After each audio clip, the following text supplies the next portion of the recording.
أعوذ بالله من الشيطان الرجيم بسم الله الرحمن الرحيم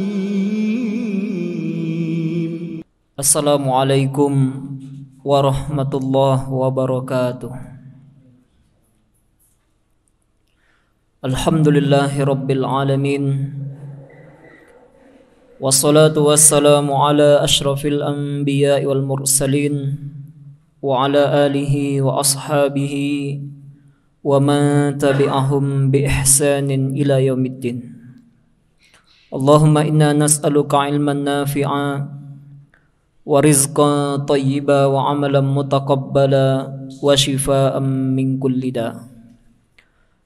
Bapak-bapak dan ibu-ibu sidang jamaah salat maghrib, alhamdulillah pada kesempatan ini kita kembali dipertemukan oleh Allah Subhanahu wa taala di dalam majlis ilmu, di mana majlis ini di antara yang disabdakan oleh baginda Nabi sallallahu alaihi wasallam, man salaka tariqan yaltamisu fihi ilman sahhalallahu lahu bihi tariqan ilal jannah.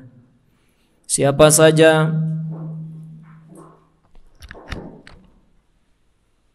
saja yang melangkahkan kakinya untuk hadir di dalam majlis-majlis ilmu, maka sungguh Allah akan memudahkan jalan baginya untuk menuju surga Allah.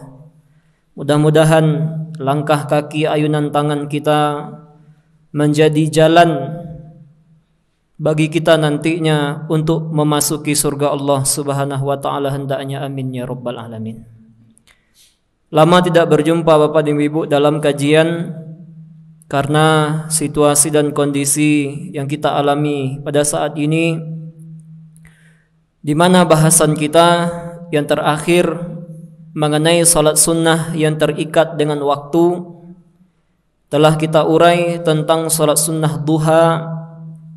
Kemudian kita urai pula salat sunnah yang dilakukan pada malam hari yang kita kenal dengan salat qiyamul lail.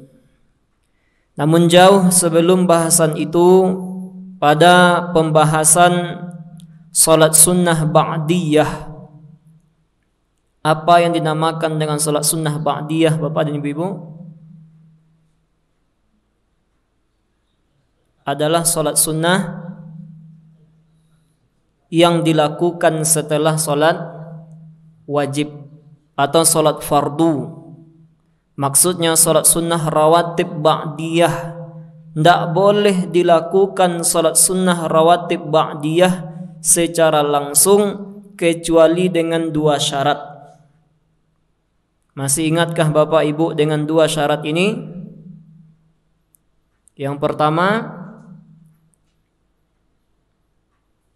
contohnya tadi kita selesai mengerjakan salat fardu maghrib, lalu setelahnya kita lakukan salat sunnah ba'diyah maghrib. Nah, salat sunnah ba'diyah maghrib itu tidak boleh dilakukan kecuali dengan dua syarat. Jika Bapak Ibu masih ingat, dua syarat itu, yang pertama mesti dia dipisah oleh zikir. Kalau tidak dipisah oleh zikir, maka dia harus berpindah tempat. Nah, karena ada syarat ketika kita ingin mengerjakan salat sunnah, mesti khususnya salat sunnah ba'diyah mesti dipisah khususnya dengan zikir. Bahasan kita pada malam ini akan mengkaitkan juga dengan bahasan-bahasan yang lalu, yaitu tentang zikir setelah salat. Nah, kita sudah belasan atau ratusan bahkan ribuan kali beribadah kepada Allah Subhanahu wa taala, khususnya salat fardu. Mulai dari subuh, zuhur, asar, maghrib, isya. Bahkan setelah salat fardu itu kita tidak langsung keluar, tidak langsung pulang. Sebahagian dari kita duduk sebentar berzikir kepada Allah Subhanahu wa taala. Namun boleh jadi zikir yang kita baca, boleh jadi ini ada yang tidak sesuai tuntunan Nabi SAW. Nah, maka karena pentingnya bahasan ini, perlu kita angkat bahasan zikir setelah solat sesuai dengan tuntunan Nabi SAW. Bagaimana zikir Nabi? Apa bacaan-bacaan zikir yang dibaca oleh Nabi setiap kali selesai solat fardu? Nah, sebelum kita mengetahui apa saja lafaz-lafaz zikir tersebut, zikir itu bapak dan ibu-ibu secara umum dibagi oleh ulama kepada dua. Jadi zikir terbagi kepada dua. Mana yang dua itu? Yang pertama adalah zikir mutlak, dan yang kedua adalah zikir muqayyad. Sama dengan solat sunnah. Ada solat sunnah yang mutlak, ada solat sunnah yang muqayyad. Pengertiannya pun mirip. Kalau solat sunnah mutlak, solat sunnah yang tidak terikat dengan apapun. Tapi kalau solat sunnah muqayyad, dia terikat dengan sesuatu. Pun demikian dengan zikir. Kalau zikir mutlak, semua zikir yang tidak terikat dengan waktu, tidak terikat dengan sebab, tidak terikat dengan jumlah. Sedangkan yang muqayyad adalah zikir yang terikat dengan waktu, terikat dengan sebab, terikat pula dengan jumlah. Untuk mengingatkan kembali, contoh di dalam solat sunnah yang terikat seperti solat sunat tahiyatul masjid. Mengapa kita solat sunat tahiyatul masjid? Ada yang mengikatnya. Apa yang mengikatnya? Sebab. Apa sebabnya? Kita masuk ke dalam masjid.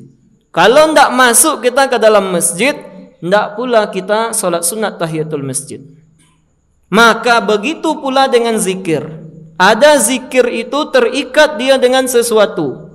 Kalau tidak di waktu-waktu itu kita tidak ada pula kita berzikir dengan zikir itu. Ini yang kita maksud. Nah, kita bahas satu-satu. Jadi ada zikir mutlak, ada zikir muqayyad. Bahasan yang pertama zikir mutlak. Zikir mutlak, di antara hadis Nabi SAW yang terdapat dalam riwayat Imam At-Tirmidzi dan dihasankan oleh Imam Al-Albani, an Ibni Mas'udin, dari sahabat Ibnu Mas'ud, qala, dia berkata, qala Rasulullah sallallahu alaihi wasallam, kata Ibnu Mas'ud, aku pernah mendengar Nabi sallallahu alaihi wasallam bersabda.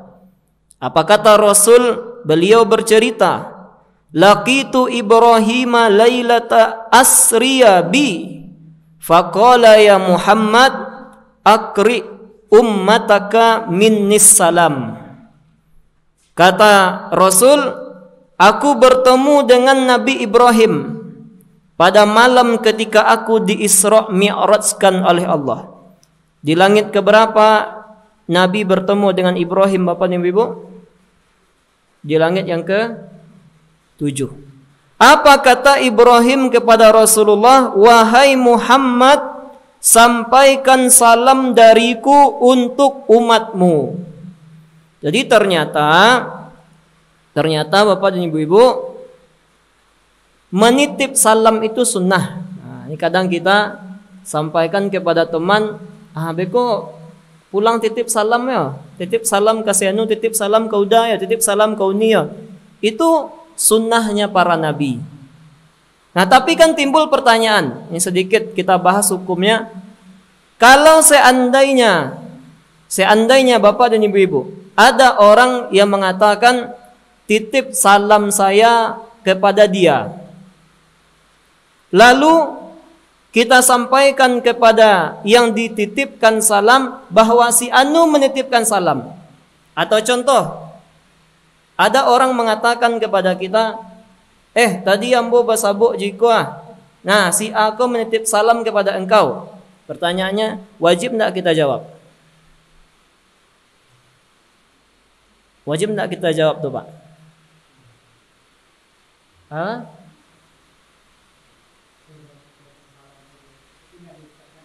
Baik, Pak? Kalau enggak diucapkan, tidak wajib. Tidak diucapkannya salamnya.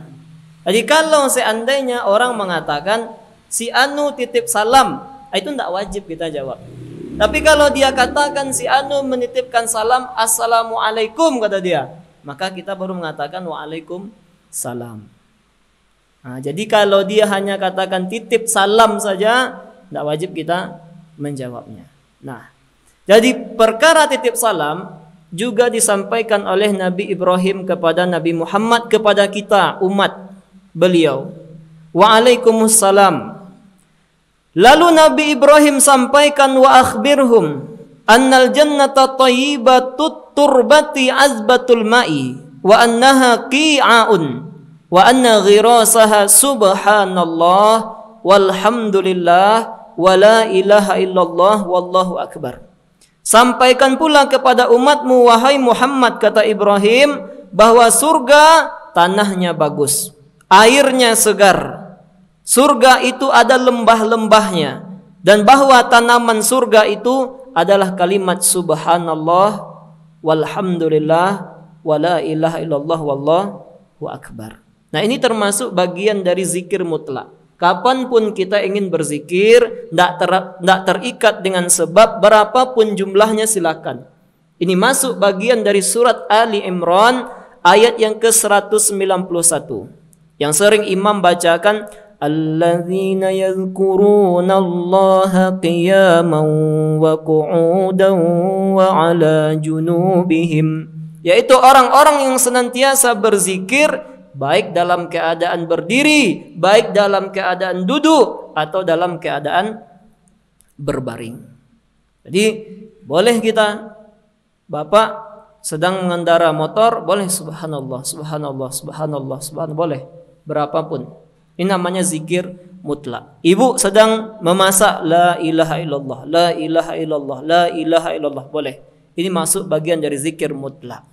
Di antara hadisnya juga, di dalam hadis riwayat Imam Muslim dari Abi Hurairah, semoga Allah meridhoinya, beliau mendengarkan Nabi sallallahu alaihi wasallam bersabda, li an aqula subhanallah walhamdulillah wa la ilaha illallah wallahu akbar ahabbu ilayya mimma tala'at alaihi syamsu. Jadi kalimat ucapan zikir subhanallah walhamdulillah wa la ilaha illallah wallahu akbar itu lebih aku cintai, kata Rasul, dibandingkan terbitnya matahari. Di terbit matahari ini lebih mulia kalimat-kalimat yang kita sebutkan tadi. Ini masuk dalam bagian zikir mutlak. Pun demikian, di antaranya juga adalah hadis yang diriwayatkan oleh Imam Abu Daud dari sahabat Abu Sa'id Al-Khudri. Beliau mendengar Nabi sallallahu alaihi wasallam bersabda, man qala, siapa yang senantiasa mengucapkan raditu billahi rabba wa bil islami dina wa bi Muhammadin rasula wajabat lahul jannah. Siapa yang senantiasa mengucapkan dalam bentuk zikir raditu billahi rabba wa bil islami dina wa bi Muhammadir rasula, wajib dia masuk surga.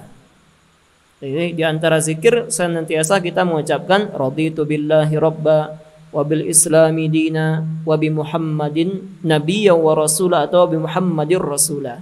Nah, semua yang kita sampaikan tadi adalah bagian dari zikir mutlak. Nah, ini di antara hadis tambahannya Nabi sampaikan kepada kita, kalimatani habibatani ilar rahman. Ada dua kalimat yang sangat dicintai oleh Allah. Khafifatani alal lisan. Dua kalimat ini mudah diucapkan, Saqilatani fil mizan. Tapi kalau ditimbang dua kalimat ini begitu berat dalam timbangan di akhirat nanti. Apa itu? Subhanallahi wa bihamdih dan subhanallahil azim. Jadi dua kalimat ini, subhanallahi wa bihamdih, subhanallahil azim, dua kalimat yang sangat dicintai oleh Allah, mudah diucapkan dan berat dalam timbangan. Nah, inilah yang dimaksudkan dengan zikir mutlak. Jadi kapanpun Bapak Ibu berzikir dengan zikir-zikir yang kita sebutkan tadi, boleh. Baik dalam keadaan berdiri, berjalan, berlari, duduk, berbaring, sedang tidur-tidur, boleh membaca ini, tidak terikat dengan sebab apapun. Kecuali jangan dibaca di tempat-tempat yang tidak boleh dibaca, seperti di dalam kamar mandi. Nah, tapi di luar itu boleh. Nah, ini namanya zikir mutlak. Nah, selain zikir mutlak, ada namanya zikir muqayyad. Nah, bedanya kalau muqayyad dia terikat. Artinya zikir ini kita sebutkan pada waktu-waktu dan sebab tertentu saja. Kalau tidak ada sebabnya begitu, tidak kita ucapkan zikir itu.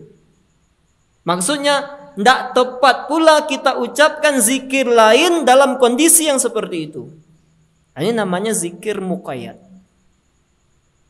Dari mana hadis atau dalil-dalilnya? Ini contoh zikir muqayyad yang terikat itu Bapak dan Ibu. Nabi SAW bersabda kepada kita di dalam hadis riwayat Imam Al-Bukhari, "Idza atasa ahadukum falyaqul." Kalau salah seorang di antaramu bersin, maka hendaklah dia mengucapkan alhamdulillah. Wal yakul lahu akhuhu aw sahibuhu. Dan kalau ada yang mendengar orang bersin kemudian dia ucapkan alhamdulillah, kalau ada yang mendengarnya, maka yang mendengarnya itu hendaknya dia membaca yarhamukallah. Fa idza qala lahu yarhamukallah, kalau diucapkan oleh teman yang mendengar tadi yarhamukallah, maka yang bersin mengucapkan yahdikumullah wa yuslihu balakum. Nah, zikir-zikir ini ada penyebabnya. Apa sebabnya dia bersin? Hacin, astaghfirullah. Itu tidak tepat itu. Tidak tepat dia mengucapkan itu. Ucapan yang seharusnya adalah alhamdulillah.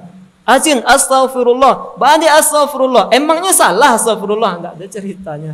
Kan ada pula orang seperti itu. Kalau seandainya, contoh di antara zikir yang muqayyad Bapak dan Ibu, kalau seandainya ada orang yang meninggal dunia, apa bacaan zikir kita? Inna lillahi wa inna ilaihi raji'un.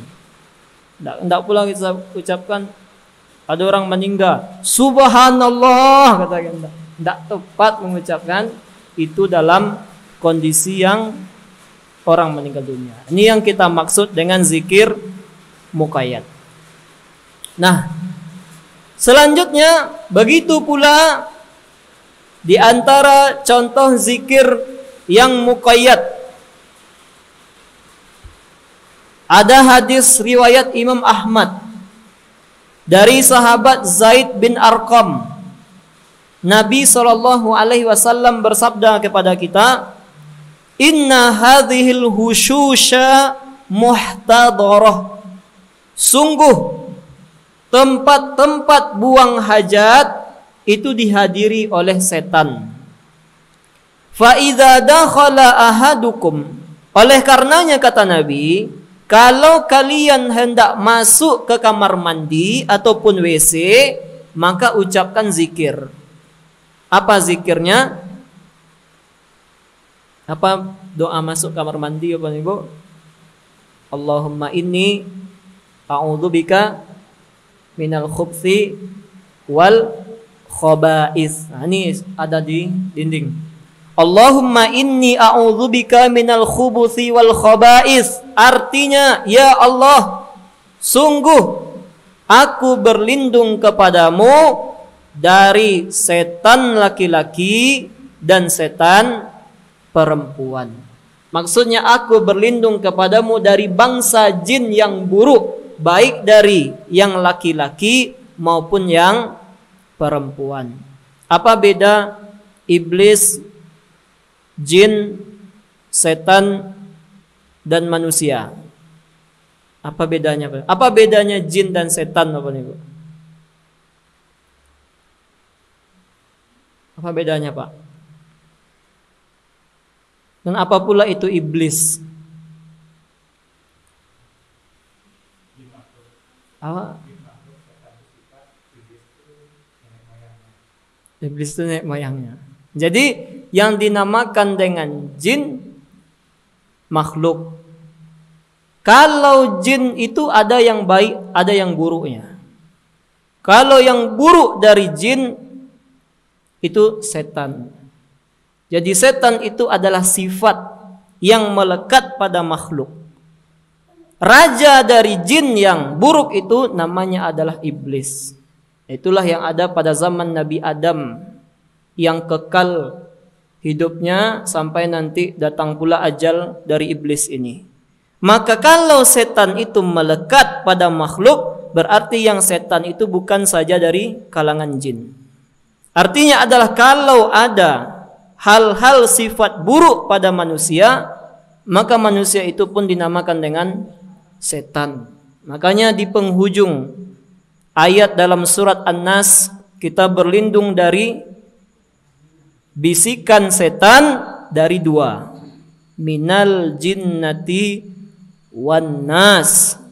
Artinya baik bisikan setan dari kalangan jin ataupun setan dari kalangan manusia. Nah, ini contoh zikir muqayyad. Nah, begitu pula kalau kita ingin keluar rumah, ada zikir khusus, terlebih-lebih pada kondisi dan situasi saat ini, yaitu bacaan Nabi SAW bersabda dalam hadis riwayat Abu Daud, "Idza kharaja ar-rajulu min baitihi", kalau seorang hendak keluar dari rumahnya, faqal, maka hendaklah dia mengucapkan bismillahi tawakkaltu 'ala Allah la haula wala quwwata illa billah. Dengan nama Allah aku bertawakal kepadanya, sungguh tiada daya dan upaya kecuali hanyalah Allah. Nah, ketika kita ucapkan itu, apa kata malaikat? Hudita wa kufita wa wukita. Engkau telah diberi hidayah, engkau di hari itu dicukupkan, dan engkau akan dijaga. Fatanaha lahu syayatin. Maka setan pun ketika itu tidak bisa mendekatinya. Fayaqul lahu syaitanun akhar. Apa kata syaitan? Kaifa laka birajulin qad hudiya wa kufiya wa wukiya. Bagaimana kita akan mengganggu seseorang yang telah diberikan hidayah, diberikan petunjuk, dicukupkan dan dijaga oleh Allah Ta'ala. Jadi ini bagian dari zikir muqayyad. Jadi kalau keluar rumah, baca Bismillahi tawakkaltu 'ala Allah la haula wala quwwata illa billah. Termasuk juga zikir adalah a'udzu bikalimatillahi tammati min syarri ma khalaq. Atau juga bismillahilladzi la yadurru ma'asmihi syai'un fil ardi wala fis sama' wa huwas samiul alim. Nah, maka kita masuk Bapak dan Ibu, kalau kita sudah tahu tentang zikir-zikir ini, ada zikir yang mutlak, zikir muqayyad, maka sesungguhnya zikir setelah salat fardu itu masuk pada bagian zikir muqayyad. Begitu juga dengan Allahu Akbar, Allahu Akbar, Allahu Akbar. Kira-kira zikir itu muqayyad atau mutlak? Muqayyad. Kenapa? Karena sudah selesai hari raya Idul Adha, selesai hari tasyrik pun hari raya Idul Fitri, tidak ada pula kita selesai sholat fardu mengucapkan takbir. Berarti takbir itu masuk pada zikir muqayyad. Termasuklah zikir setelah sholat fardu. Berarti tidak bisa kita membaca sembarangan zikir setelah sholat. Karena ada tuntunan dari Nabi SAW. Nah, inilah yang akan kita urai. Apa saja itu? Nah, kalau kita membahas zikir setelah sholat, setelah salam assalamualaikum warahmatullahi wabarakatuh kata Imam, maka hal yang pertama kita ucapkan adalah mengucapkan astaghfirullah, astaghfirullah, astaghfirullah sebanyak 3 kali. Nah, dari mana Nabi SAW melakukan itu? Dan kalau seseorang memperbanyak istighfar, di dalam hadis yang diriwayatkan oleh Imam Ahmad, Nabi SAW bersabda kepada kita, man aktsara minal istighfar, siapa yang memperbanyak istighfar, ja'alallahu lahu min kulli hammin faraja, maka Allah akan memberikan jalan keluar bagi setiap kesedihannya. Wa min kulli diqin makhraja, Allah akan berikan kelapangan untuk setiap kesempitannya. Wa razaqahu min haitsu la yahtasib, dan Allah akan memberikan dia rezeki dari arah yang dia tidak sangka-sangka.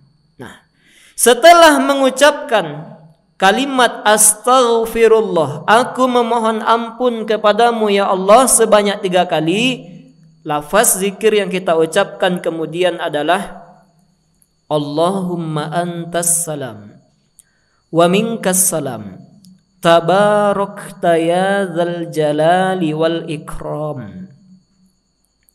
Allahumma antas salam wa minkas salam tabarakta ya dzal jalali wal ikram. Ya Allah, Engkau maha sejahtera dan darimu kesejahteraan, maha berkah Engkau, wahai Rabb pemilik keagungan dan kemuliaan. Ini yang kedua. Selesai kita baca ini, kita ucapkan la ilaha illallah wahdahu la syarikalah lahul mulku wa lahul hamdu wa huwa ala kulli syai'in qadir.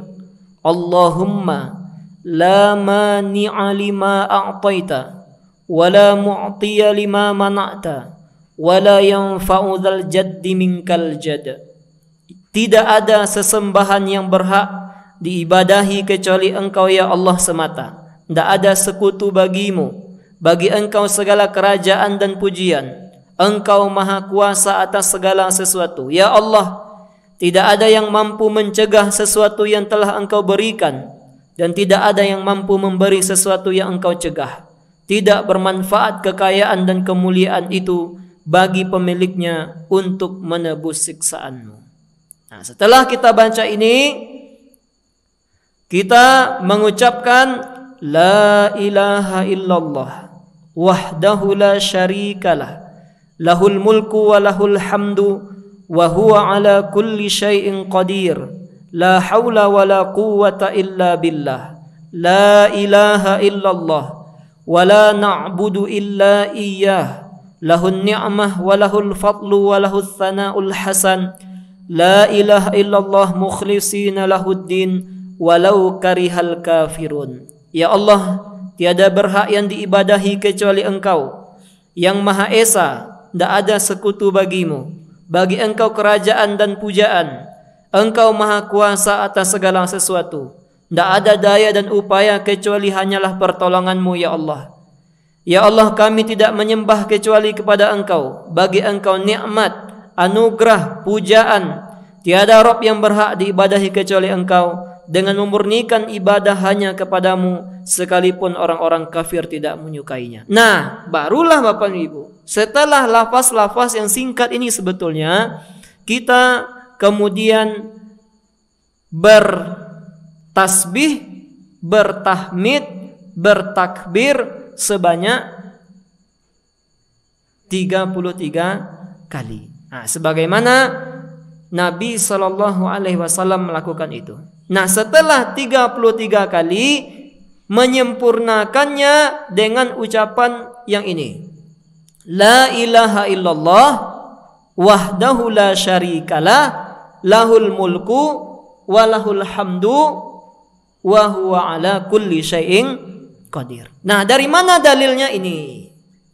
Kita sering Bapak Ibu bertasbih, bertahmid, bertakbir ditambah dengan yang tadi, setiap kali solat sebetulnya apa yang kita dapatkan? Ini hadisnya. Kata Nabi SAW, Man sabbahallaha fi duburi kulli salatin salasan wa salasin. Siapa yang bertasbih mengucapkan subhanallah setelah selesai salat sebanyak 33 kali. Wa hamidallaha salasan wa salasin. Bertahmid sebanyak 33 kali. Wa kabbarallaha salasan wa salasin. Bertakbir sebanyak 33 kali. Fatilka tis'atun wa tis'un. Itulah 99 zikir.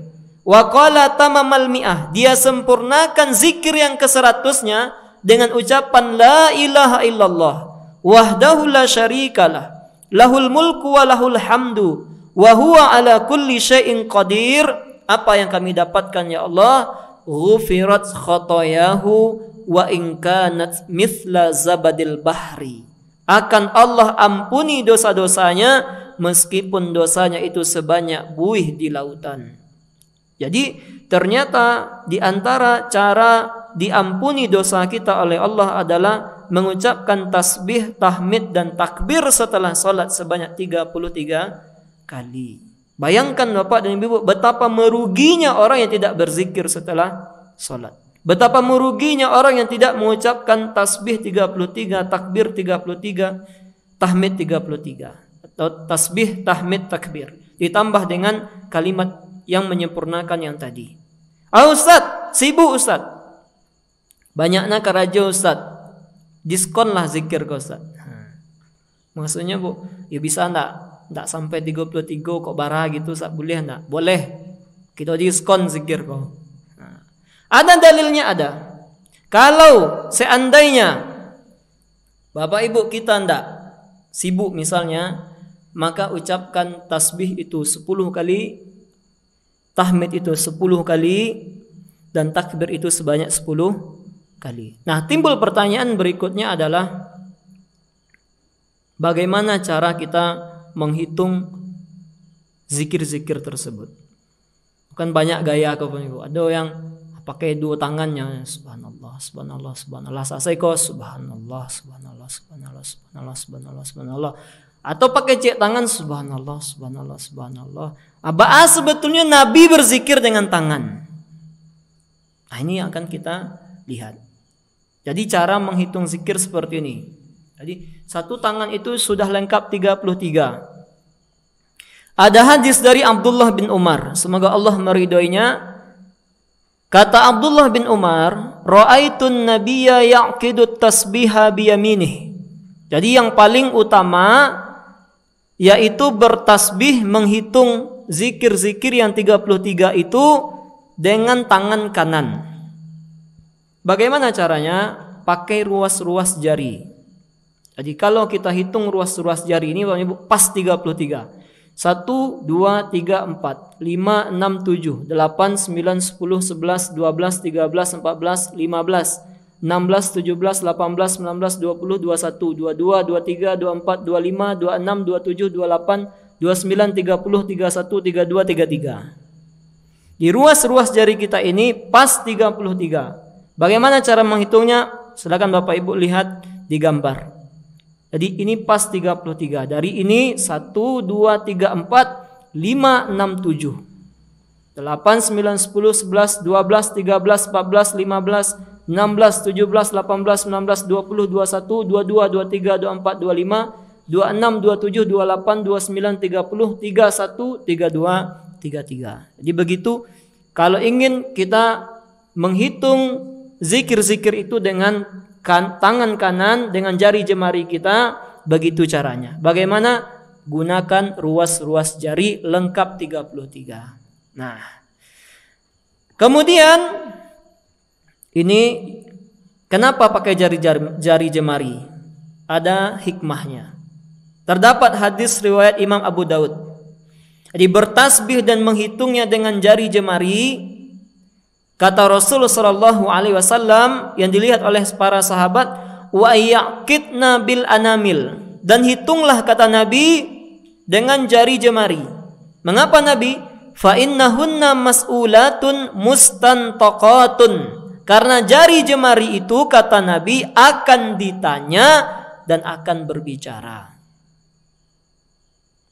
Ya, Ibu, sesuai dengan ayat yang terdapat di dalam surat Yasin, di mana Allah akan tutup mulut kita, lalu Allah akan biarkan tangan dan kaki kita berbicara terhadap apa yang telah kita perbuat selama hidup di dunia. Jadi yang paling terbaik apa nih Ibu? Menggunakan tangan kanan. Mengapa? Karena kata Nabi, tangan kanan ini akan menjadi saksi nanti di akhirat bahwa kita telah gunakan tangan ini untuk berzikir kepada Allah Subhanahu wa taala. Nah, tapi timbul pertanyaan berikutnya. Ustaz, kadang orang zaman sekarang enggak pakai tangannya tuh, atau pakai tasbih. Bagaimana hukumnya berzikir dengan tasbih? Boleh enggak? Ada bahasannya. Kata Imam Syekhul Islam Ibnu Taimiyah, berzikir dengan menggunakan biji atau kerikil atau alat tasbih kalau sekarang, maka itu adalah perbuatan yang boleh. Di antara para sahabat ada yang melakukan itu. Nabi SAW juga melihat salah seorang istri beliau bertasbih dengan menggunakan kerikil dan Nabi membiarkannya. Dan terdapat pula riwayat yang menunjukkan Abu Hurairah juga bertasbih dengan menggunakan kerikil. Jadi kalau ada orang yang bertasbih dia menggunakan alat tasbih tidak mengapa. Jangan pula kita katakan kok Pak ria, komanda. Tidak ada hubungannya ria dengan itu. Nah, tapi kalau pertanyaannya Ustaz, mana yang lebih rancak? Alat tasbih atau tangan? Apa jawaban kita Ibu? Tangan jawabannya. Nah, jadi di antara hadis Nabi SAW ini yang kita sampaikan tadi tentang adanya di antara para sahabat yang menggunakan kerikil ketika menghitung tasbih, tahmid dan tahlilnya, ataupun tasbih, tahmid dan takbirnya. Kita ringkas saja Pak Ibu untuk menghemat waktu. Nah, selanjutnya kalau seandainya yang kita sampaikan tadi ada kondisi tidak memungkinkan kita untuk membaca tasbih, tahmid, takbir 33, boleh dengan 10, 10, 10. Ini dalilnya. Hadis yang diriwayatkan oleh Imam An-Nasa'i.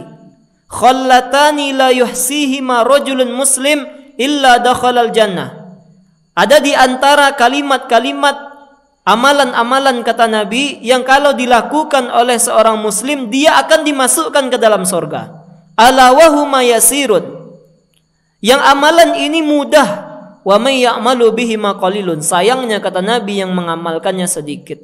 Ini mudahnya tapi sedikit yang mengamalkan. Apa itu? Yusabbihullaha fi duburi kulli salatin asyran wa yahmuduhu asyran wa yukabbiruhu asyran. Dia bertasbih selesai salat sebanyak 10 kali, bertahmid 10 kali dan bertakbir sebanyak 10 kali. Jadi kalau seandainya panik pula lidah awak rasanya, lisan awak 33 sudah dikorting oleh Nabi. Kalau tidak kuat 33, 10, 10, 10. Mengapa demikian? Karena siapa yang melakukannya kata Nabi dimasukkan ke dalam surga. Semudah itu masih banyak orang yang meninggalkannya kata Nabi SAW. Mudah kata Nabi tapi yang mengerjakannya sedikit.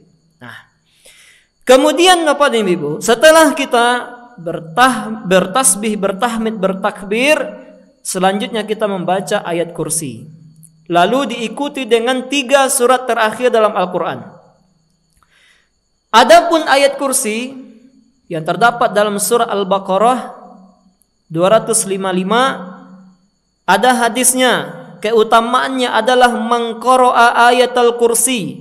Siapa yang membaca ayat kursi fi duburi kulli salatin maktubatin, setiap selesai dari salat fardu, lam yamna'hu min dukhulil jannah illa ayyamut, maka dia tidak ada yang menghalanginya masuk surga kecuali mati. Oh iyalah, apa syarat masuk surga apa nih Ibu? Mati dulu. Ada orang yang hidup masuk surga kecuali yang diizinkan oleh Allah. Nah, seperti Nabi Adam hidup pernah masuk surga. Nah, jadi ternyata hal amalan sederhana juga di dalam zikir setelah sholat yaitu membaca ayat kursi. Jadi di antara amalan yang memasukkan kita ke dalam surga, amalan simple sederhana, baca ayat kursi setiap kita selesai sholat.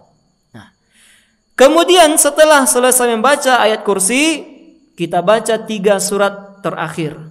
Ini hadisnya dari Uqbah bin Amir dalam hadis riwayat Imam Abu Daud, ada juga dalam Imam An-Nasa'i, amarani Rasulullah sallallahu alaihi wasallam an aqra'a bil muawwidhati dubura kulli salatin. Aku disuruh oleh Nabi sallallahu alaihi wasallam untuk membaca 3 surat al-muawwidhat, yang maksudnya 3 surat terakhir setiap selesai dari mengerjakan salat fardu. Nah, di dalam hadis riwayat Imam Abu Daud, surat Al-Ikhlas, surat Al-Falaq dan surat An-Nas pada salat subuh dan salat maghrib masing-masing surat dibaca 3 kali. Berarti kalau salatnya zuhur, asar, isya boleh dibaca 1 kali, 1 kali, 1 kali. Tapi kalau subuh dan maghrib baca 3 kali. Nah, sedikit lagi Pak Ibu. Ini yang terakhir insyaallah. Nah, selain itu khusus ini lagi. Setelah selesai salat maghrib dan subuh ada tambahan zikirnya, yaitu membaca la ilaha illallah wahdahu la syarikalah lahul mulku wa lahul hamdu yuhyi wa yumit wa huwa ala kulli syai'in qadir. Ini baca 10 kali setiap kali selesai dari salat maghrib dan subuh. Apa keutamaannya? Kata Nabi sallallahu alaihi wasallam, siapa yang membaca ini, membaca setelah salat subuh dan salat maghrib, wa huwa thani rijlaihi, masih begitu juga duduknya setelah salam, dia baca la ilaha illallah wahdahu la syarikalah lahul mulku wa lahul hamdu yuhyi wa yumiit wa huwa ala kulli syai'in qadir sebanyak 10 kali. Balasannya kata Nabi, kutiba lahu asyru hasanat, akan diberikan kepadanya 10 kebaikan. Wa muhiya anhu asyru sayiat, dihapuskan darinya 10 kesalahan. Wa rufi'a lahu asyru darajat, diangkat 10 derajat.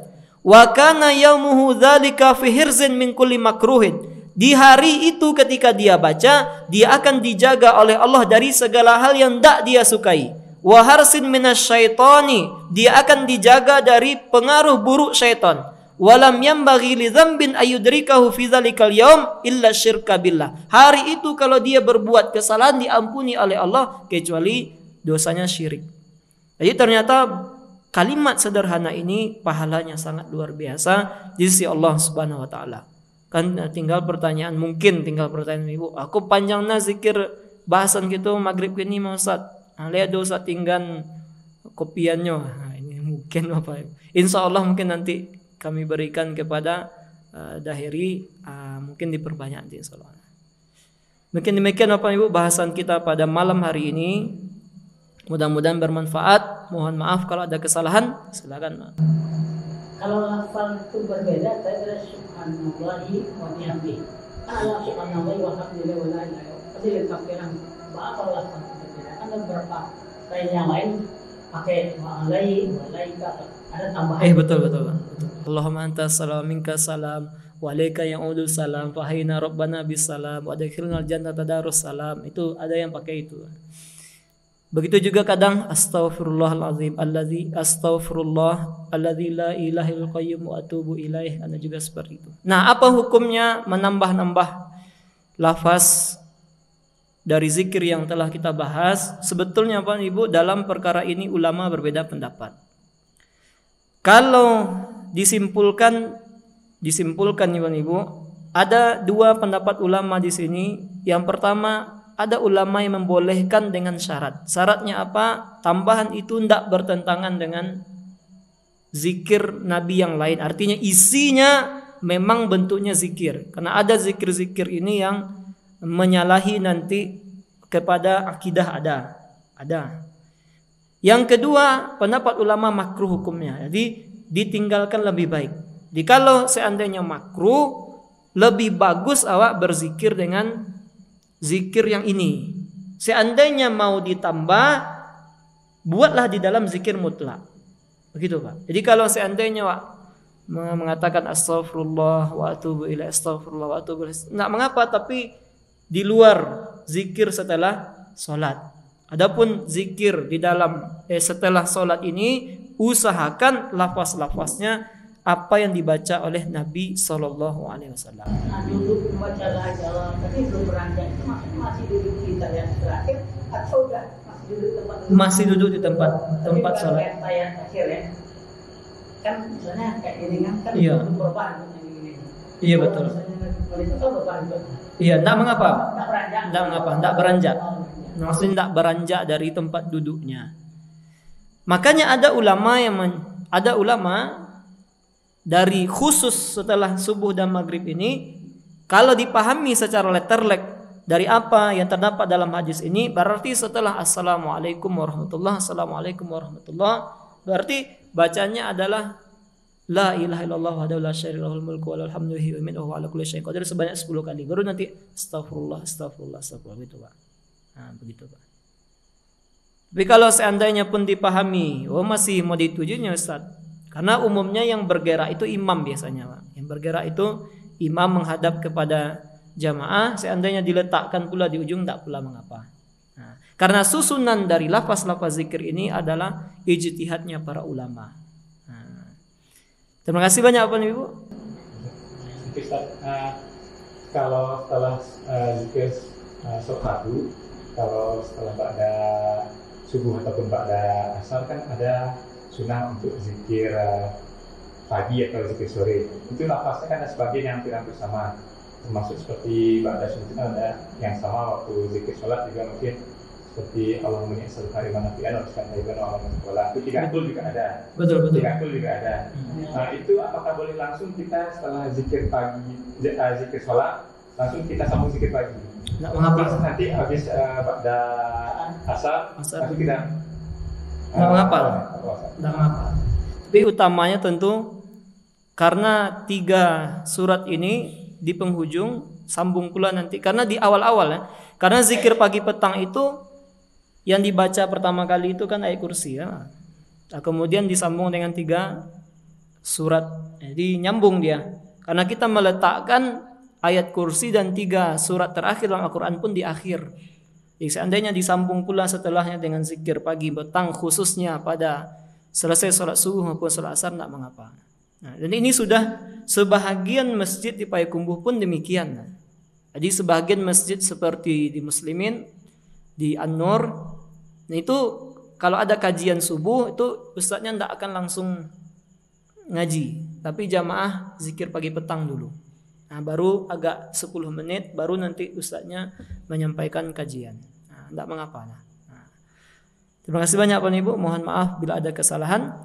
Kita tutup dengan doa kafaratul majlis. Subhanakallah bihamdik asyhadu an la ilaha illa anta astaghfiruka wa atubu ilaik. Assalamualaikum warahmatullahi wabarakatuh.